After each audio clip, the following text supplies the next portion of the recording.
after he was arrested yesterday. Apparently today, Donald Trump has called for America to defund the police, particularly the FBI, the Department of Justice, because the Democrats have weaponized law enforcement.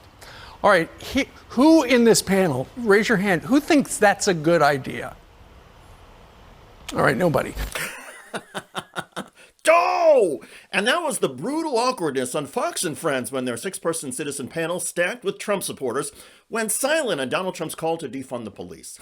Fox assembled the panel in the wake of Trump's arraignment in New York on 34 charges of falsifying business records. The charges stem from hush money payments made by Trump in the 2016 campaign. All the panel members criticized the case and said the prosecution was politically motivated.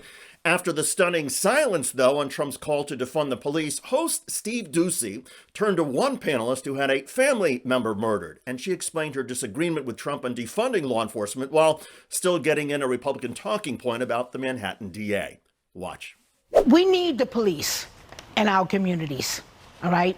I speak directly to the black and brown community where all of the crime is happening, all of the crime that's being ignored and swept under the rug, that Alvin Bragg is refusing to prosecute.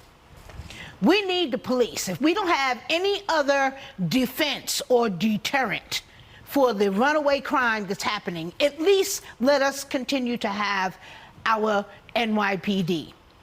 Fox host Steve Doocy then circled back to the specifics of what Donald Trump had written on Truth Social about defunding law enforcement. It was as if Doocy was trying, pleading, begging to get somebody to agree with even a sliver of what Donald Trump had said or felt. Watch.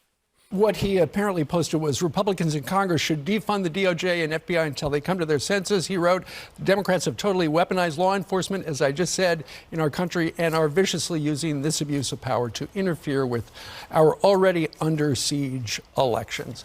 Dominic, we haven't heard from you yet. What do you make of what happened? So I think it's clearly a political stunt.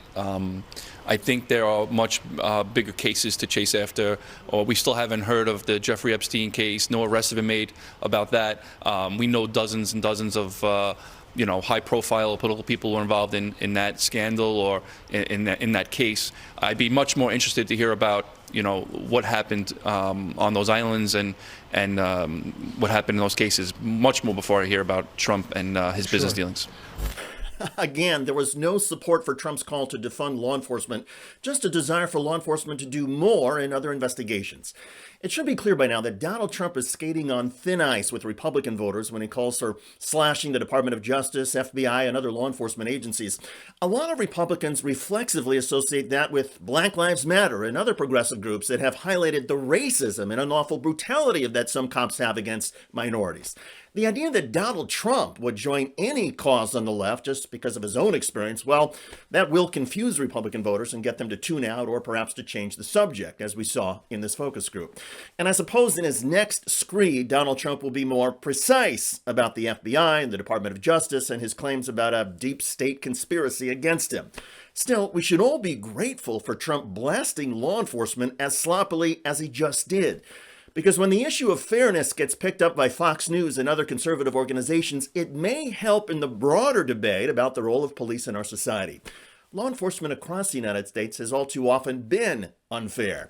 And if it takes a deranged former president to get more people talking about the seeming randomness and lack of fairness in policing and prosecutions, so be it. Maybe Donald Trump will take it a step further by siding with progressives standing next to minorities who have been wrongfully prosecuted, and again, demanding law enforcement reform.